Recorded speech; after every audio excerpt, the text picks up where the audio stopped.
Well everyone, it's time for us to go and take a look at the iPhone 12 and see how this particular iPhone holds up in the middle part of 2024. Now, the big thing I would definitely tell you about this particular phone is that it's still a very good device. I love the iPhone 12 and I definitely do think this is a very solid option when it comes down to it. It's not a perfect phone by any means, but I definitely do think, Apple did a really good job with this particular iPhone. It came out in 2020, so it's only 4 years old, and this phone still has quite a bit of a future ahead of it for sure. So we'll talk about this phone throughout this video. If you want to pick up this phone, links will be down in the description. You can get them from there and you can help support the channel at the exact same time. Now starting off with the exterior of the iPhone 12, not much has changed since the beginning of this year. You're still getting that 6.1-inch Super Retina exterior OLED display. It's a very good looking panel. I think, Apple did a good job with this panel when it first came out. It's not a 120 hertz panel. It's not anything like that. And it doesn't really get like the craziest highest brightness levels either. But I think it's a good average type of display. And I do think like if I'm going to go through and buy a particular phone,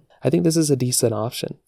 Like I said, it's not perfect by any means, but I think if you're going to go out and like buy a phone, it's not a terrible option either. And, definitely phones like this still hold up very well when it comes down to that performance, at least with the performance of the display. You're still getting the notch, you're still getting flat sides completely throughout this whole entire phone. On the bottom, you are getting a lightning port, which I like. Lightning is still fine, but man, I will tell you, USB-C is significantly better. On the backside, a standard glass back on this particular phone, which is great. Dual camera setup, wireless charging, MagSafe capability as well. There's still a lot of cool stuff to like about this particular phone, and if I'm in the market, I definitely do prefer having a phone like this, and it generally doesn't even perform that badly when it comes down to the performance levels. Like this phone from the exterior doesn't look that bad compared to the newest phones, and I think that's a very important thing to keep in mind.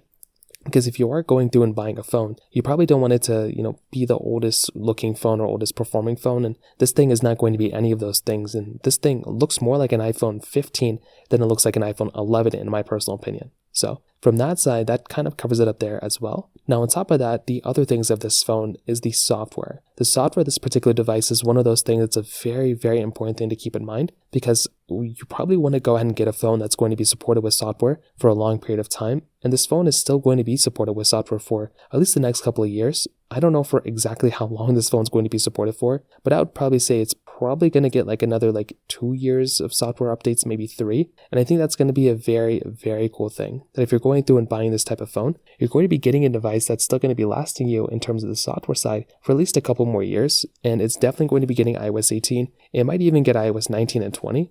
I hope it gets iOS 20. I think that'd be really cool. I guess we're going to have to wait and see what happens here, but this phone is still going to be supported for some time, and it's not really going to be outdated anytime soon. On top of that, I think the performance of this phone has held up well. I've compared this phone against a lot of phones this year, including the Google Pixel 8a. I think the Samsung Galaxy S24 I did a comparison to, and I will tell you, this performance of this phone is still actually not bad. You're still getting the Apple A14 Bionic chip with 4GB of RAM, and that really isn't that terrible of a performing chipset to have, and that's not a low amount of RAM. It's still I would say it's like a mid-tier type of device. So I do think from that particular perspective, that's a very cool thing going on for this particular phone. Like I said, although it's not perfect, I do think Apple, for the most part, did a pretty good job with the performance level of this particular device, and I do think that's a super cool thing going on here. So if you still want a phone that's going to be giving you a decent type of performance, this thing is not really that terrible. And I do think that's a really nice, funny thing kind of going on for this particular phone, that it's kind of an old phone, but it's doing a really good job from the performance side. So overall, what I'll definitely tell you is I definitely do like the iPhone 12, and I still think for a lot of people, this phone is still completely worth buying.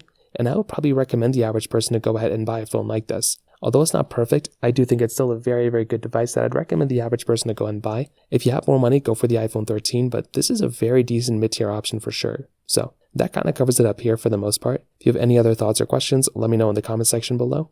Hit the like button, that would mean so much, but definitely hit that subscribe button. More importantly than everything else, I love every single one of you guys. Hopefully I'll catch you guys in the next video. Peace out till then.